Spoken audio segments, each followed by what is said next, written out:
Well, there you go, ladies and gentlemen. We have the problem, the silver bullet to solve the migrant crisis. That is why the French Prime Minister and our Prime Minister met up the other day, French President, sorry, met up the other day and held a joint press conference saying, this is it. We've got to have an important deal. It's going to be groundbreaking. We're going to send back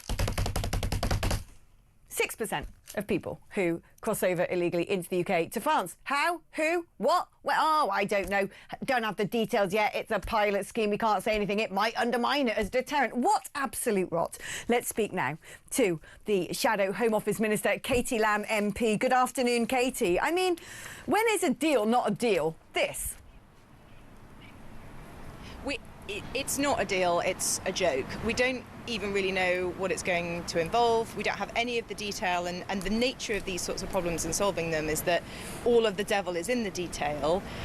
What we need is a deterrent. It has to be the case that everybody who comes here illegally has to leave, that they can't be able to stay, they need to be detained, and then they need to be deported. This deal is not going to do that.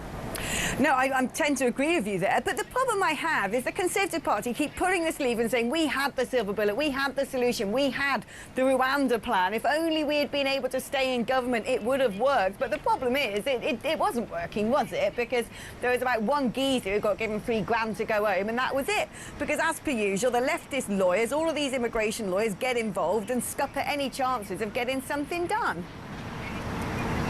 Well, as you say, you're totally right. The last government clearly didn't stop the boats, or we wouldn't even be having this conversation.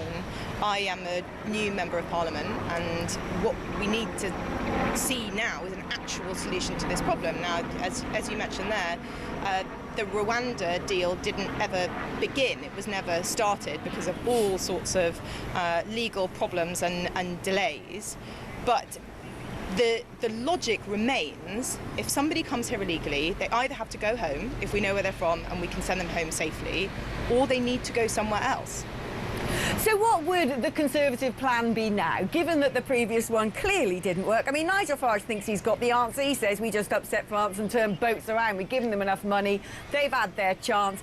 You know, we're not going to end up in some sort of international court of law for upsetting the French. Let's just get on with it and show them that we're not going to allow people to break into our country illegally. What would the Conservative plan be?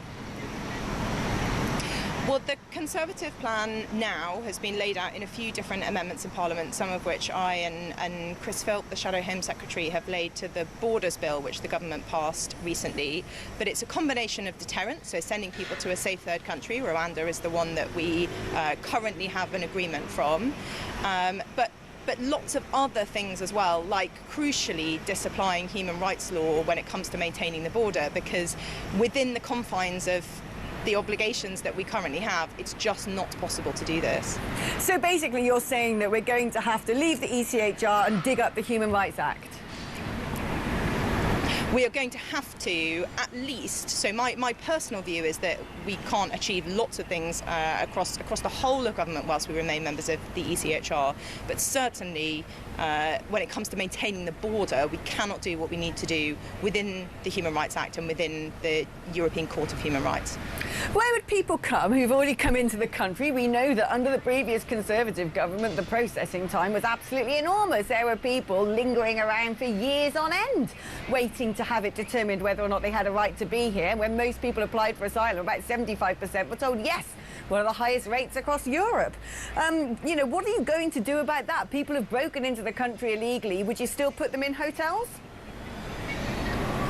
Well, we are actually in a position to change that, as in when one is in government. At the moment, the Conservative Party isn't in a position to change that, but you can change the law on various precedents. So we had a few different rulings in this country that have been used as precedents to drive the acceptance rate up and up.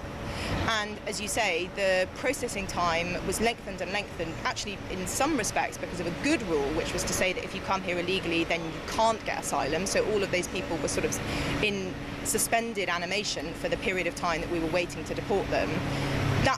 All of that is what needs to be fixed, and the only way to do that is to change our legal framework. OK, but where would people go? Let's say you have managed to speed up the asylum applications. We also know that a load of these people are told to throw their passports in the water, so you don't know who they are and where they come from, so it's a bit difficult to send them home. Where would you put these people? Would you put them in hotels? No, in immigration detention. So that's what I mean by detain and deport. Anybody who comes here illegally should be held in detention until they leave the country. So you were saying if the Conservatives got into power, say there was a snap election tomorrow, you guys would build a load of detention centres to house how many people? 100,000, 200,000? Well, the need for detention capacity basically is about how quickly you can cycle through the processing and get people to leave after they've arrived. And of course, the name and the aim of the game would be to make that short as possible. I mean, ideally it would be minutes, but certainly, working days. Right, but we're talking about you would build what? Detention centres with what sort of capacities? How many would we need?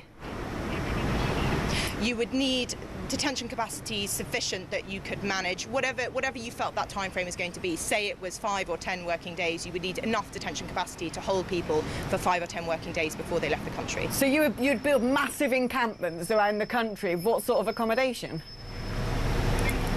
Well, you shouldn't, the whole point of a deterrent is basically that you shouldn't need to do that. So if people know that if they come here they can't stay, they will essentially stop coming. Now, there'll be a transition period where you would need to build detention capacity to hold them temporarily, but once the system works, people stop crossing. And that should be the aim of everything that we're doing, is not just to detain and deport, important though that is, but to deter, to stop people from coming here in the first place. And that would work. If you came here and you couldn't stay, people would just stop coming. Why can't we just declare a national emergency? We've already got evidence that some of the people coming over in those small boats are directly connected to terrorism and have committed acts of harm and criminality on our soil. Why can't we just declare a national emergency, send the Royal Navy out into the Channel and go, no, boats aren't coming in, we're taking you back to France? There are various operational reasons that I am not a kind of naval expert, but people who are say that it's difficult. My personal view is that I don't think that they're insurmountable. But at the moment, the situation that we have is when people cross the Channel, they want to be rescued. So Border Force come up to them and they're very happily taken onto the Border Force boat, and we sort of tow them to shore, which lots of my constituents find very frustrating. In the sort of scenario that you're talking about, you would obviously need some kind of military response because people aren't going to want to be picked up. That's not easy to do, but my personal view is that it's not impossible. Now, that was clearly the sort of policy echoing from the halls of Reform UK headquarters. Are you worried about the Conservative Party hemorrhaging people to Reform UK? The latest defection has been Sir Jake Berry. Would you want to go?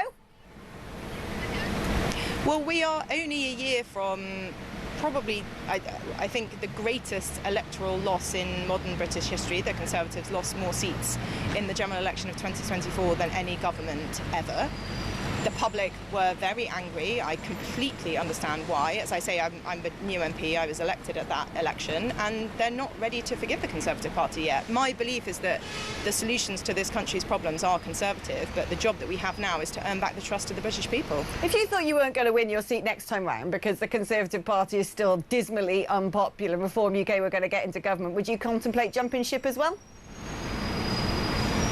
What I am doing and what I'm interested in doing and is promoting and championing and fighting for and standing up for Conservative values and what the public believes in. Conservative values are the same values as being espoused by, one could argue, Nigel Farage. But that wasn't a no then. If you sort of, read the writing on the wall and thought the Conservative Party's over.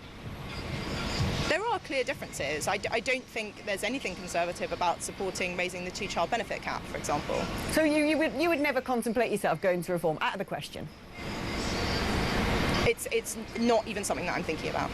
OK, not a no then. Maybe you might think about it at some point in the future. Thank you ever so much, Katie Lamb, Shadow Home Office Minister. So it's a very easy answer to some questions, isn't there? Which is just no. She didn't say it. Didn't say no. So you have to make of that what you will.